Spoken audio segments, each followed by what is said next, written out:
अच्छा जी, अस्सलाम वालेकुम। पहले तो मुझे ये बता दें, एम आई ऑडिबल? मेरी आवाज़ क्लियर आ रही है आपको?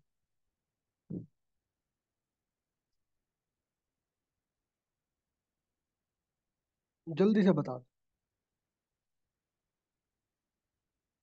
ओके ओके ओके जी। अच्छा, तो हम बेसिक मैथमेटिक्स पढ़ रहे थे जिसमें हमने जो जो चीज़ें की थी वो मैं थोड़ा रिवाइज करा देता हूँ। हमने परसेंटेज की थी इसमें। काफ़ी उसके चीज़ें आती थी परसेंटेज की, कि हमने कैसे निकालना है। हमने इसमें देखा था ऑफ का क्या यूज़ होता है, उसका हमने मल्टीप्लाई लेना था, इसका हमने इक्वल टू लेना था। ये चीजें मैंने आपको बताई थी। और इसमें दो और चीजें थी जिसमें परसेंटेज इंक्रीज थी और परसेंटेज डिक्रीज थी। इसके फॉर्मूलाज मैंने आपको बताए थे। इसके अलावा दूसरा टॉपिक हमने देखा था एलसीएम और एचसीएफ का।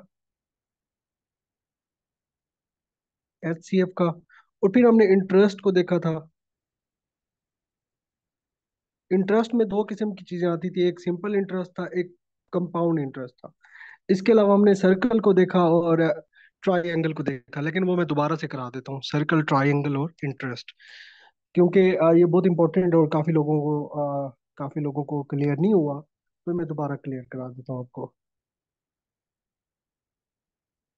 देखिए, बात सुने, जो इंटरेस्ट होता है ना, इंटरेस्ट इंटरेस्ट एक ऐसी अमाउंट होती है जो कि बैंक चार्ज करता है आपसे, या कोई लेंडर जो आपको पैसे दे रहा होता है उधार, वो आपसे चार्ज करता है। बैंक जो पैसे चार्ज करे, जो अमाउंट चार्ज करे आपको उधार देने के ऊपर, जो आप लोन उठाते हो। पहली बात तो ये समझे। फॉर एग्जाम्पल, मैंने 1 लाख रुपए का लोन लिया एचबीएल से। ठीक है, मैंने एचबीएल से 1 लाख रुपए का लोन लिया। अब एचबीएल की जो पॉलिसी रेट होगा, जो उनका रेट होगा कि इतने परसेंट मैंने चार्ज करना है लोन के ऊपर, जो आपने लोन उठाना है। फॉर एग्जाम्पल, उसकी पॉलिसी है 10%, कि वो 10% इसके ऊपर चार्ज करेगा। अब इस 10% का मकसद क्या होता है? 10% का मकसद ये होता है कि जितनी मैंने अमाउंट ली है उसका 10% एक्स्ट्रा लेगा। क्या करेगा? बैंक मुझसे एक्स्ट्रा लेगा। तो सिंपल सी बात थी। अब इसको निकालने के लिए यही था कि हम जितने परसेंट बैंक ले रहा है पहले वो निकाल लेते थे। 10% फॉर एग्जाम्पल ले रहा है, तो 10% का मैंने बताया था 10/100 होता है। तो जितनी आपने अमाउंट ली हुई है, फॉर एग्जाम्पल वो आपने 1 लाख ली हुई है, तो 1 लाख से मल्टीप्लाई करा दो, जो आंसर आएगा आपका। फॉर एग्जाम्पल इधर आपका आता है जी 10,000, तो 10,000 वो एक्स्ट्रा लेगा। अब ये आपका इंटरेस्ट आ गया। क्या आ गया? इंटरेस्ट। ये क्या आ गया? आपका इंटरेस्ट। अब इस इंटरेस्ट में वो पूछता है कि आपकी टोटल अमाउंट कितनी हुई, यानी कि कर्जा लेके आप टोटल अमाउंट आप कितनी पे बैक करोगे बैंक को। तो 1 लाख तो आपने एक्चुअल अमाउंट, जिसको प्रिंसिपल अमाउंट कहते हैं, वो ली हुई थी। और उसके ऊपर एक्स्ट्रा आप कितना पे करोगे? ये है 10,000। तो यानी कि 1 लाख प्लस 10,000 अगर कर दें, तो ये बनेगा 1,10,000। यानी कि टोटल अब बैंक को कितने पे करोगे? 1,10,000। तो इस तरह के क्वेश्चन दे देते हैं। ठीक है। अच्छा, एक और क्वेश्चन जो मैंने टेस्ट के अंदर भी दिया था, तो उसमें मैंने बताया था, फॉर एग्जांपल, मैं एक कोई छोटी सी मिसाल लेता हूँ। मैं कहता हूँ कोई चीज मिल रही है 100 रुपए की। एक चीज है जिसकी कीमत क्या है? 100 रुपए। अब मैंने एक चीज बताई कि उसके ऊपर दुकान वालों ने 20% डिस्काउंट लगाया हुआ है। जब हम सेल पे जाते हैं ना, सेल पे तो कहते हैं ना कि कहाँ पर सेल लगी हुई है। फॉर एग्जाम्पल, आप कोई कपड़े लेने जाते हो तो उनके ऊपर 20% डिस्काउंट है। अब 20% डिस्काउंट क्या होता है? जो चीज आप खरीद रहे हो उसमें 20% आपने क्या देना है? कम देना है। तो इसको निकालने का सिंपल सा फॉर्मूला था। पहले तो आप 20% निकालो। 20% क्या होता है मैंने बताया था। 20% निकालने के लिए 20/100, पहली बात। अब ये 20% किसके ऊपर लगा हुआ है जी? ये आपको पता होना चाहिए। जो कि आपकी एक्चुअल अमाउंट है, जो चीज आप लेने जा रहे हो उसके ऊपर आप 20% लगाओ, देखो कितना आता है। तो यानी कि 20 रुपीज आप कम करवा सकते हो। यानी कि एक्चुअल अमाउंट कितनी है? 100। अब 100 में से माइनस कराना है, क्योंकि आप डिस्काउंट ले रहे हो तो कम कराएंगे। 100 - 20 कराओगे, तो वो चीज जो आपको 100 रुपए की थी एक्चुअल, और 20% डिस्काउंट पे आपको कितने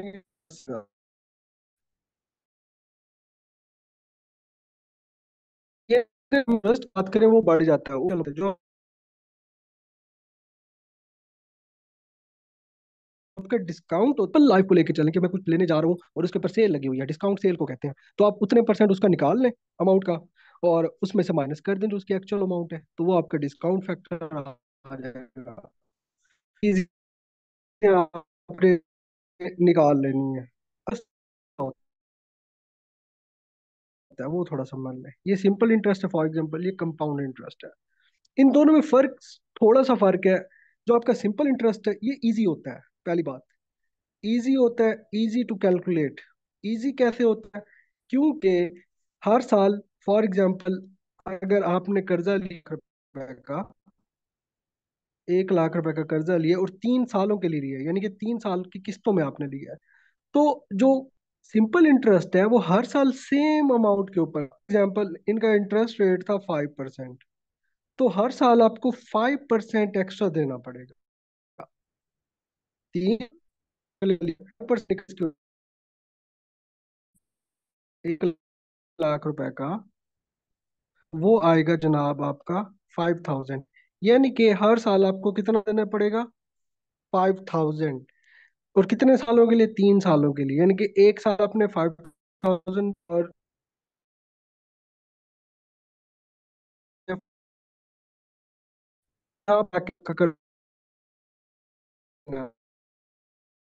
आपने ये जो उसके ऊपर 3 सालों में आपने सूद चुकाना, जो इंटरेस्ट चुकाना, ये अलग से है।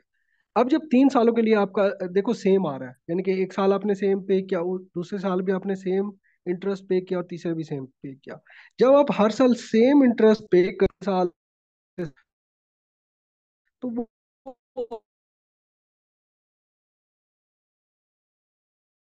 होते हैं सिंपल इंटरेस्ट, वो क्या आपका पाउंड इंटरेस्ट का एक साल 5 दिया, फिर बात हो जाएगा।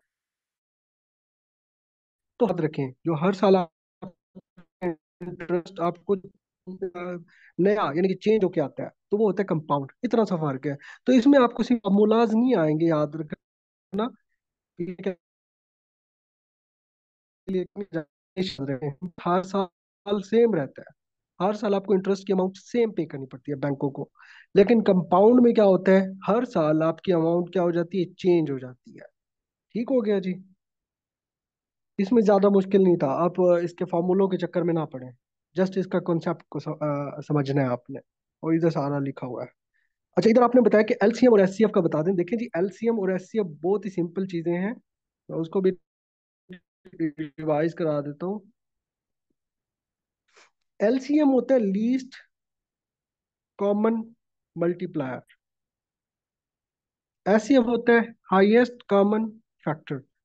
अब इसमें देखो, इसमें दोनों में फर्क क्या है? जब आप एलसीएम निकालते हो, एलसीएम जब निकालते हो, एलसीएम निकालने के लिए आप तजदी करते हो किसी भी चीज की, दो अमाउंट होती है फॉर एग्जाम्पल, उसकी आपने तजदी की।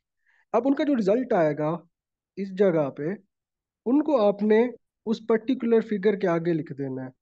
एलसीएम लोवेस्ट से जाहिर होता है ना, लोवेस्ट, एल से लोवेस्ट है। अब निकालने का तरीका ये है, याद रखना है, ये लोवेस्ट से स्टार्ट होता है, लेकिन जो आपने इधर ये फैक्टर लिखे हुए हैं, इनकी हाईएस्ट वैल्यू लेनी है, उलट कर देना बिल्कुल। इसी तरह ये हाईएस्ट है, और इसी तरह आपने सेम तजदी इधर भी करनी है, दो फैक्टर्स की, और उसका जो अमाउंट आएगी वो आपने लिख देनी है यहाँ पर। और उसमें से अब ये हाईएस्ट से शो हो रहा है, क्या है, से हम कर लेते हैं, नो इशू। अगर मैं एलसीएम की बात करूं, मैं कहता हूँ जी 18 और 24 का एलसीएम निकाल के दो मुझे। तो सबसे पहला स्टेप जो होता है आपका, याद रखें, पहले उसकी तज्जी कर लें।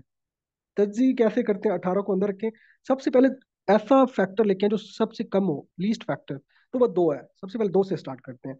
तो दो पे देखते हैं ये डिवाइड होते हैं, हाँ डिवाइड होते हैं, 2 9 18।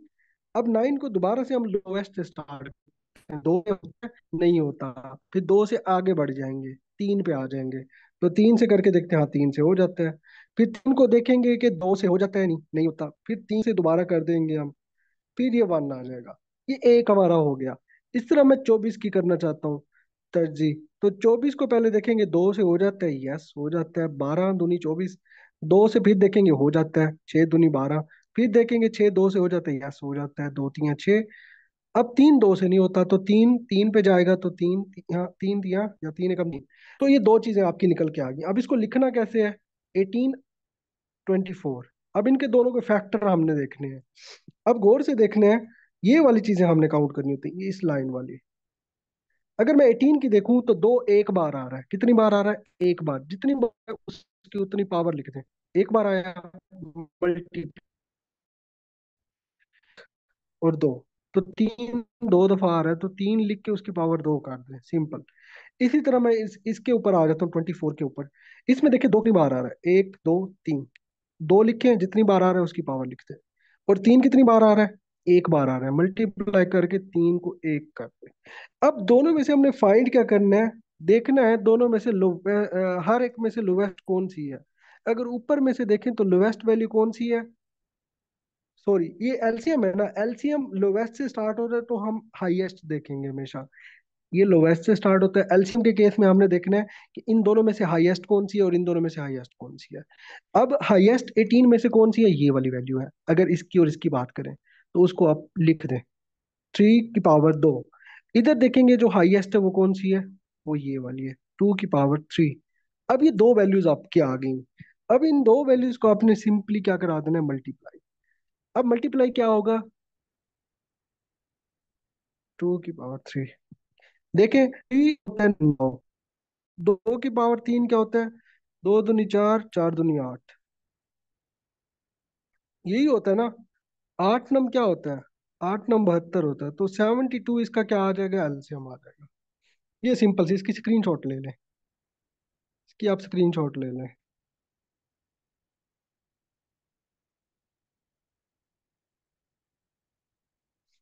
ठीक है जी। तो एलसीएम में हमेशा आपने क्या देखना है? हाईएस्ट वैल्यू को देखना है। किसको देखना है? इनमें से हाईएस्ट कौन सी है? ये वाली, हमने इसको लिख दी। और 24 वाले इसमें हाईएस्ट कौन सी है? ये वाली, ये भी लिख दी। अब दोनों को मल्टीप्लाई करा देंगे तो हमारा क्या आ जाएगा? आ जाएगा। ठीक है जी।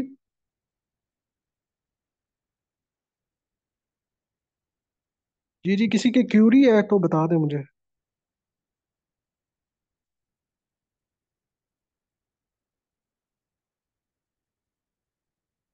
हाँ, एचसीएफ का भी बता देते हैं, चलो 14 एंड 21 का एचसीएफ देख लेते हैं। एचसीएफ में इसका उलट होता है, स्टेप सेम करते हैं, सिंपल। अब स्टेप देखते हैं, मैं इसी वैल्यू को लेकर, या 14 और 21 को कर लेते हैं। 14 और 21 का अगर एचसीएफ निकालना है हमने, तो वो कैसे निकालेंगे? सबसे पहले तर्जीह कर लें। 14 की क्या आएगी? टू से करके देखें, हाँ टू पे हो रहा है। 2 7 14। अब सेवन टू पे नहीं हो रहा, तो सेवन से हो जाएगा। सेवन से हो गया तो वन आ गया। इसी तरह 21 की करके देखते हैं। 21, ये टू पे जाता है? नहीं जाता। थ्री पे जाता है? हाँ जाता है। तो 3 7 21। अब देखिए, सेवन थ्री टू पे जाता है? नहीं जाता। नहीं जाता। सेवन सेवन पे ही जाएगा। तो ये दिया। अब दोनों की मैंने फैक्टराइजेशन करनी है, यानी कि फैक्टर लिख लेने, 14 का अलग और 21 के अलग। अब 14 में क्या आता है और उसमें क्या आता है, दोनों को देख लेते हैं। 14 में दो कितनी बार आ रहा है? एक बार आ रहा है, तो 2 की पावर 1 कर दो। सात कितनी बार आ रहा है? एक बार आ रहा है, तो 7 की पावर 1 कर दो। 21 की बात करते हैं। तीन कितनी बार आ रहा है आपका? एक बार आ रहा है। और सात कितनी बार आ रहा है आपका? एक। तो इसमें से दोनों में से हम लोवेस्ट देखेंगे वैल्यू, कौन आ रही है? देखें तो ये आ रही है। और नीचे वाले में देखें तो कौन सी आ रही है आपकी? अब दोनों को मल्टीप्लाई करा दे। 2 की पावर 1 मल्टीप्लाई विथ 3 की पावर 1। तो 1 की पावर कोई इतना वो नहीं था, तो 2 × 3 6 आ जाएगा। तो इसका आंसर 6 है। ठीक हो गया? Solve इसमें इतनी आसानी से कराया में। सुने, अभी भी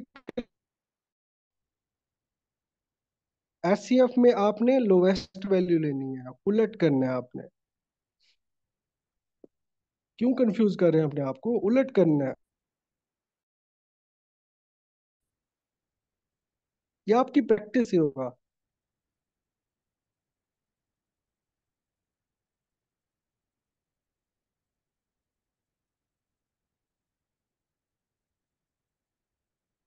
अच्छा, अभी अभी चलते हैं, अगर किसी को इशू होता है वो मेरे पास आएगा, मैं उसको अलग से समझा दूंगा।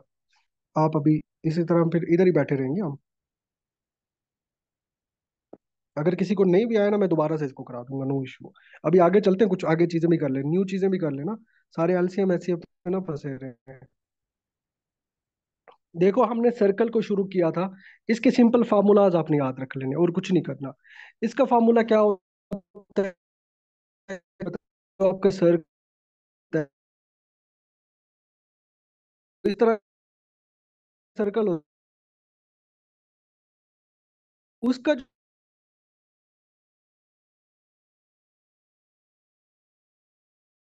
हम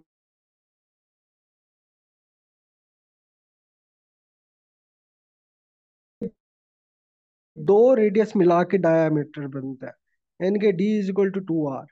इसी तरह आर निकालना है आपने। आर इस तरह निकलेगा, D/2। इसी फॉर्मूले से निकलेगा।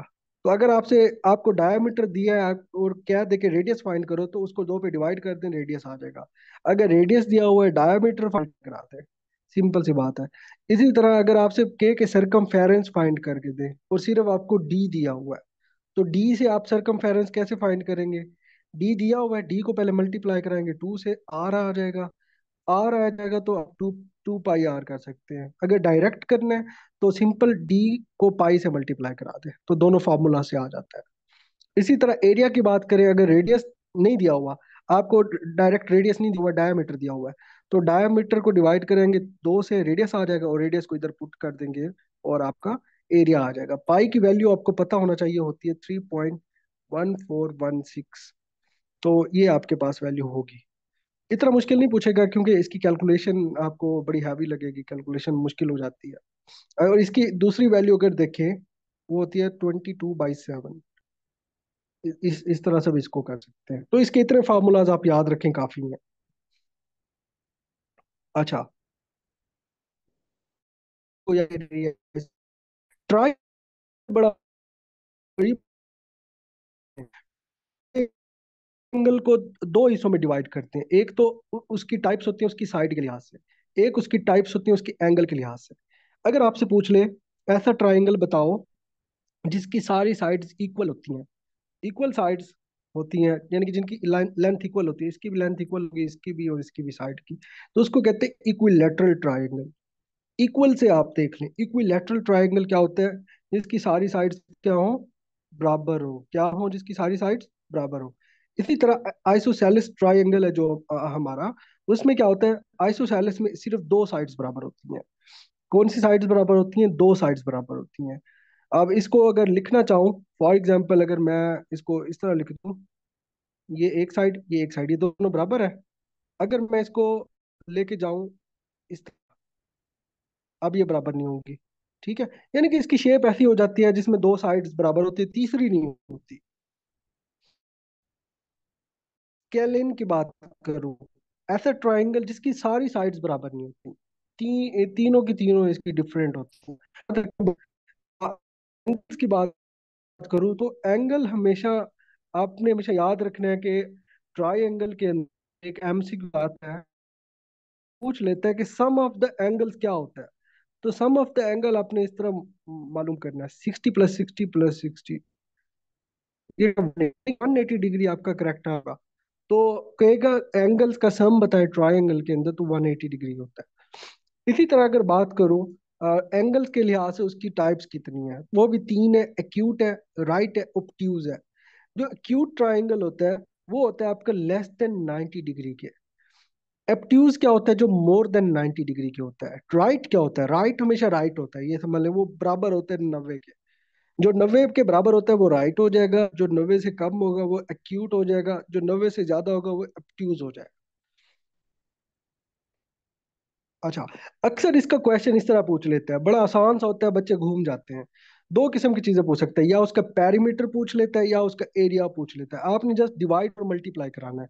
देखो फॉर एग्जांपल उसने तीन साइड दी हुई हैं, वो कह देता है एक की जो साइड की लेंथ है वो 4 मीटर है, एक की 2 मीटर है और एक की 3 मीटर है। अब एमसीक्यूज में पीपीएससी वाले क्या पूछते हैं, इसकी पेरीमीटर बताओ, इसका पी क्या होगा। तो हमेशा याद रखें जो पेरीमीटर होते हैं तीनों साइड को जमा कर दो। यानी कि ये आंसर क्या आएगा, 4 + 2 + 3, 4 2 6 and 3 9। तो 9 इसका क्या होगा पेरीमीटर। तो हम इधर घूम जाते हैं, हम नहीं इधर पहचान पाते कि इधर क्या आएगा। तो पेरीमीटर हमेशा याद रखना है, तीनों साइड्स को जमा कर लेना है आपने। इसी तरह एरिया पूछ ले, एरिया हमेशा याद रखें, एरिया आपका आता है बेस और हाइट को मल्टीप्लाई करा के डिवाइड कर दो दो पे। बेस और हाइट को इस तरह का देखें एंगल, अगर इस तरह का एंगल है ना आपका।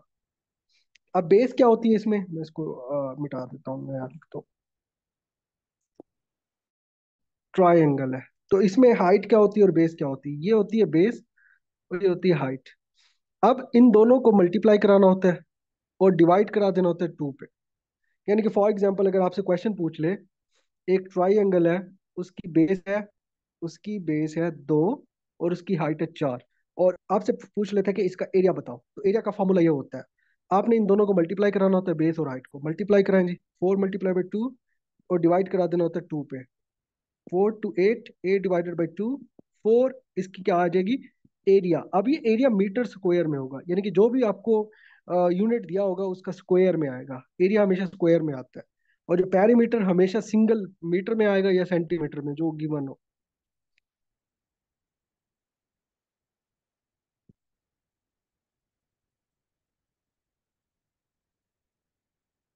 जी दो पे इसलिए डिवाइड किया सदफ, क्योंकि दो फार्मूले में आता है, इसलिए दो पे डिवाइड किया। ये देखो फार्मूला के अंदर लिखा हुआ है, ये दो ऑलरेडी मौजूद है।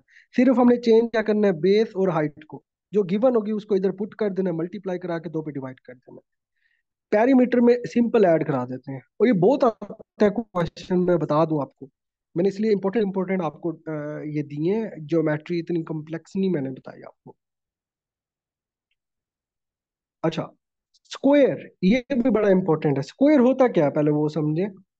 स्क्वायर ऐसी ऐसी शेप होती है जिसकी सारी साइड्स बराबर होती हैं, इस तरह का होता है। सारी साइड नहीं, सॉरी, जिसकी आमने सामने वाली साइड बराबर होती है। इट्स माय मिस्टेक, आमने सामने। फॉर एग्जांपल ये और ये आपस में बराबर होंगी, दोनों की लेंथ, ये और ये और ये आपस में बराबर होंगी।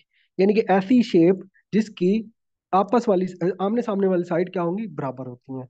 अब इसके भी दो क्वेश्चन आते हैं, इसके भी दो क्वेश्चन आते हैं। उसमें क्या होता है, एक पेरीमीटर पूछ लेता है और एक एरिया पूछ लेता है। ये सेम होता है जैसे हम ट्रायंगल में देखते हैं, सेम होता है, सिर्फ फर्क ये होता है हम डिवाइड नहीं कराते दो पे। एरिया सेम होता है लेकिन इसमें डिवाइड नहीं कराते दो पे। तो पेरीमीटर आपने कैसे फाइंड करना है, सारी साइड्स को आप इक्वलाइज कर दो। क्या कर दो, फॉर एग्जांपल आपसे पूछ लेता है कि, okay okay okay sorry it's my mistake, equal होती हैं तो इसकी शेप इस तरह बनेगी। अच्छा दोबारा सुन ले, दोबारा सुन ले। ऐसी शेप जिसकी सारी साइड्स बराबर होती हैं। वो ज्योमेट्री आपको पता है, इतनी शेप्स होती हैं और बंदा कंफ्यूज हो जाता है। तो सारी साइड्स जिसकी बराबर हो, for example A side, A B C D, यानी कि A is equal to B is equal to C is equal to D. ये सारी साइड्स आपस में लेंथ के लिहाज से बराबर होती हैं।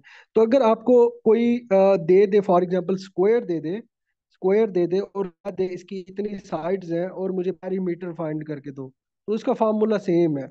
आपने जस्ट क्या करना है, चारों को ऐड कर देना है। फॉर एग्जांपल वो कहता है कि एक स्क्वायर है, उसकी साइड ये है 2 4 6 8, और मुझे पेरीमीटर फाइंड करके दो। तो कैसे फाइंड करोगे, इन चारों को आपने ऐड करा देना है। 8, 8 + 2 + 4 + 6, 10 14 and 6 20, तो 20 इसका पेरीमीटर आ जाएगा। वैसे बराबर होती हैं, ये 2 आएगा, ये सारी बराबर आएंगी, अलग नहीं आएंगी। ये मैंने जस्ट एग्जांपल दिया। तो इसकी आपने सारी साइड्स को ऐड कर देना, सिंपल सी बात बता रहा हूँ। क्या करना है, सारी साइड्स को आपने बराबर कर देना है और सारी साइड को ऐड करके पेरीमीटर निकाल देना है। तो इसके दो फार्मूला है जी। एक तो आपने एक साइड ले लेनी है, फॉर एग्जाम्पल साइड सारी सेम है ना, तो एक साइड की है लेंथ 2 मीटर, तो उसको सिंपल आपने क्या करना है, 4 से मल्टीप्लाई करा देना है, तो उसकी 8 आ जाएगी। इस तरह भी कर सकते हैं,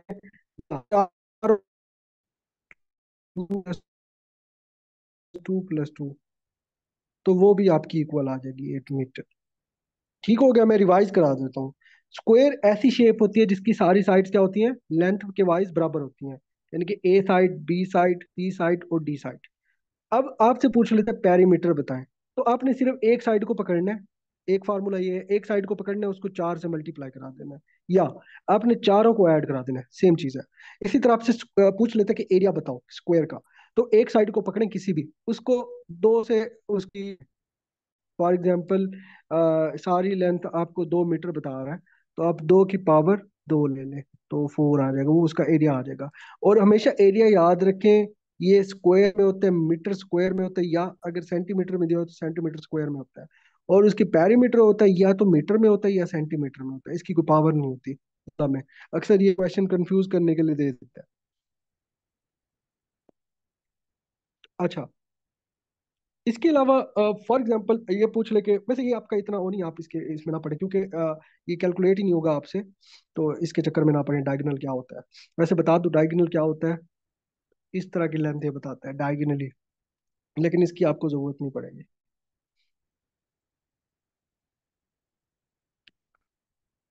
अच्छा, ये बहुत इंपॉर्टेंट है, रेशियोज एंड प्रोपोर्शंस, ये बहुत आता है एग्जाम के अंदर ना।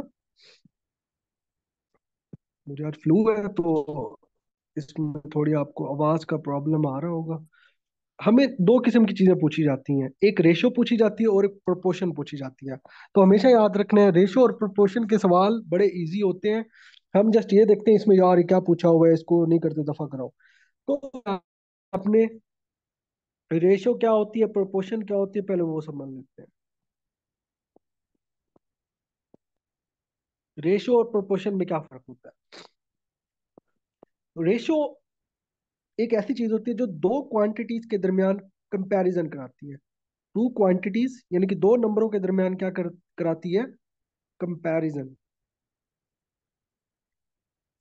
और प्रोपोर्शन क्या करती है, दो रेशियोज के दरमियान कंपैरिजन कराती है।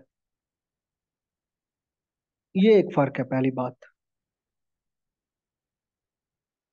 ठीक है। अब रेशियो कैसे फाइंड करते हैं और इसको कैसे देख सकते हैं और इसके सवाल कैसे आते हैं वो देखते हैं। बड़ा सिंपल सा है। आपसे सवाल पता है कैसे पूछता है, एक क्लास है, उसमें जो बॉयज और गर्ल्स, इनकी प्रोपोर्शन वो बता देता है कि 8 गर्ल्स के मुकाबले में 8 गर्ल्स के मुकाबले में 12 बॉयज हैं। 8 गर्ल्स के मुकाबले में कितने हैं, 12 बॉयज हैं। तो पूछ लेते हैं इसकी रेशो बताओ, व्हाट इज द रेशो। तो हमेशा याद रखना है, जो पहली चीज पूछ ले, पहली चीज आपको पहली क्वांटिटी दे दे, उसको हमेशा ऊपर रखना है। यानी कि जिसके मुकाबले में दे रहे हो उसको पहले ऊपर रखते हैं, और जिसके अगेंस्ट दे रहे हो उसको नीचे रखते हैं। इसको नोमिनेटर में रखेंगे, इसको डिनोमिनेटर में रखेंगे। तो इसका आंसर कैसे निकालेंगे, आपने ऊपर 8 को रख लेना है और नीचे 12 को। और इसको सिंप्लीफाई कैसे कराना है, को देखना है, 2 पे जाता है, हाँ जाता है, 2 4 8, 2 6 फिर 2 पे जाता है, 2 2 4, 2 3 6, तो 2/3 इसकी रेशो आ गई। यानी कि इस रेशो से स्टूडेंट्स हैं क्लास के अंदर, यानी कि अगर 2 गर्ल्स हैं उनके मुकाबले में 3 बॉयज हैं, यानी कि 2 गर्ल्स के मुकाबले में कितने बॉयज हैं, 3। हमसे पूछा गया था 8 गर्ल्स हैं, उनके मुकाबले में 12 लड़के हैं। हमने इसको सिंप्लीफाई करा के ये बता दिया कि 2 गर्ल्स के मुकाबले में 3 बंदे, 3 बॉयज हैं। तो इस क्वेश्चन आपको पूछता है, तो हमेशा आपने जिसका मुकाबला होता है उसको नीचे रखते हैं, और जिसके साथ मुकाबला हो रहा है तो उसको ऊपर रखते हैं, न्यूमिनेटर के अंदर, इसको डिन्यूमिनेटर के अंदर रखते हैं। तो ये आपने रखना है इसको, हिसाब इसका। ठीक है। सिंप्लीफिकेशन भी वैसे ऐसी होती है, देखो इसकी सिंप्लीफिकेशन ये होती है, इसको जस्ट आपने सिंप्लीफाई कर देना है। अगर 2 से जाता है 2 से काट लें, 3 से जाता है 3 से काट लें। ठीक है, जहां से आपका इजी लगे उस तरह आपने इसको सॉल्व कर लेना है। किस चीज का कैसे पता लगेगा मुझे बताएं। देखो उस स्टेटमेंट में लिखा होगा, स्टेटमेंट में यही लिखा होता है ना। देखो वो कहेगा, क्वेश्चन कैसे आता है जी, वो कहेगा अच्छा, अगर क्लास एंड हो जाए तो मैं लिंक दोबारा भेजूंगा, आपने ज्वाइन करना है। अच्छा, अगर वो कह दे कि एक क्लास है तो उसमें 8 गर्ल्स के मुकाबले में, कंपैरिजन में 12 बॉयज हैं, तो इस तरह सवाल पूछेगा वो। अब आपसे पूछेगा रेशो बताओ, क्लास की रेशो कैसी है, तो हमेशा पहली वाली चीज को ऊपर रखते हैं, तो इस तरह आपकी रेशो आ जाती है। सिंपल सी बात है, इसमें क्या है घबराने वाली बात। ये तो सिंपल है। इस तरह इक्विवेलेंट रेशो क्या होती है? इक्विवेलेंट रेशो ऐसी रेशो होती है जिसमें अगर कोई छेड़खानी करे, ऊपर और नीचे बराबर की छेड़खानी करें, आखिर में जाके वो ऐसा रिजल्ट देता है कि उसमें कोई फर्क नहीं आता। इसमें एग्जांपल देता हूँ इक्विवेलेंट रेशो की। पहले क्या थी? 2/3। अब 2/3 को मैं इधर लिख देता हूँ। 2/3 अगर मैं कहता हूँ जी जनाब, मैंने ऊपर भी मल्टीप्लाई करा दिया 4 से और नीचे भी मल्टीप्लाई करा दिया 4 से, कोई फर्क पड़ा? नहीं पड़ा, क्योंकि ये कट जाए दोबारा से वही 2/3 आ जाता है। ठीक है, तो इसमें कोई फर्क नहीं पड़ेगा। फॉर एग्जाम्पल अगर इसको मैं लिख लेता हूँ 2/3, अगर मैं कहता हूँ ऊपर भी मल्टीप्लाई और से मल्टीप्लाई, इसका रिजल्ट क्या आएगा? 8 मल्टी डिवाइडेड बाई 12। अगर इसको दोबारा से मैं उस तरह लिखना चाहूँ वो लिख सकता हूँ। वो कैसे जी? मैं लिखता हूँ 4 2 8, 4 3 12। तो दोबारा से 2/, इसको ऊपर और नीचे सेम चीज से मल्टीप्लाई या डिवाइड कराने से कोई फर्क ना आए, वो हमारी क्या होती है? इक्विलेंट रेशो होती है। यानी कि हमेशा इक्विलेंट रहती है, उसमें कुछ चेंजेस नहीं आती। ये याद रखना है आपने। अच्छा, इसके क्वेश्चन कैसे आते हैं वो भी देखते हैं, पहले हम थोड़ा समझ लेते हैं। अच्छा, प्रोपोर्शन क्या होता है? प्रोपोर्शन मैंने बताया था, दो रेशो का मुकाबला होता है। यानी कि हमने एक चीज ये पढ़ी ना ऊपर, अब हमने एक इन दो चीजों का आपस में कराना है, दो रेशोज का। पहले हमने एक सिंपल दो क्वांटिटीज का कराया, ए और बी का। अब हमने दो रेशोज का कराना है, यानी कि ए डिवाइडेड बाई बी एक रेशो होगी, और इसका मुकाबला कैसे होगा? सी डिवाइडेड बाई डी दूसरी रेशो से। ये रेशो 1 है और ये रेशो 2 है। यानी कि दो रेशो के दरमियान जो मुकाबला होगा वो हमारा क्या होगा? प्रोपोर्शन होगा। इसको तनासुब कहते हैं, उसको निस्बत कहते हैं। तो निस्बत में हम कंपैरिजन कराते हैं बिटवीन द टू क्वांटिटीज, यानी कि ए और बी समझ लें। इधर हम कंपैरिजन कराएंगे बिटवीन द टू रेशोज, ए और बी का, और सी और डी का। और इसको कैसे इसको डिनोट करते हैं? इस निशान से 4 डॉट लगा देते हैं। ठीक है, अब इसको हल कैसे करते हैं चीजों को? सिंपल सी चीज होती है जी। एक होती है क्रॉस मल्टीप्लीकेशन। फॉर एग्जाम्पल, आपसे आपको कोई डाटा दे देता है। क्या दे देता है? डाटा। मैं इधर फॉर एग्जाम्पल लिख देता हूँ 2/3 multiply by x divided by 8। तो इसको क्या देता है कि बताओ इसका क्या आंसर होगा? मैं इसको जरा रेशो में लिख देता हूँ, इसका आंसर बताओ। तो इसको आंसर कैसे करेंगे हम? इसको क्रॉस मल्टीप्लीकेशन, मल्टीप्लिकेशन हमेशा आपको अपोजिट साइड पे करनी होती है, यानी कि इसको इससे मल्टीप्लाई कराना होता है और इसको इससे मल्टीप्लाई कराना होता है। अब अगर इसको मैं मल्टीप्लाई, तो 3 को अगर x से कराऊं तो 3x आ जाएगा, इज इक्वल टू आ जाएगा, खत्म हो जाएगा साइन। और 8 × 2 16 आ जाएगा। x की कीमत निकालनी है, x को उधर रहने दो, 3 इधर आ जाएगा, 16/3 आपका आंसर आ जाएगा। तो इस तरह x की वैल्यू आ गई हमारी। तो क्रॉस मल्टीप्लीकेशन से आप ये चीजें कर सकते हो। और क्रॉस मल्टीप्लीकेशन हमेशा आपको प्रोपोर्शन में मिलेगी। इसकी एग्जांपल करते हैं, आपको समझ आ जाएगी, परेशान नहीं होना। ये देखें, ये सॉल्व कैसे करते हैं, ये आपको सामने लिखे हुए हैं। जो आपका क्वेश्चन आता है ना मेजर, जो आप बच्चे कंफ्यूज होते हैं, वो ये दो किस्म के होते हैं, इनको आपने समझना है। एक डायरेक्ट प्रोपोर्शन होती है, एक इनवर्स होती है। तो डायरेक्ट और इनवर्स प्रोपोर्शन में पहले फर्क क्या है वो समझते हैं। डायरेक्ट प्रोपोर्शन ऐसी प्रोपोर्शन होती है, फॉर एग्जाम्पल दो क्वांटिटीज हैं, क्वांटिटी 1 और क्वांटिटी 2।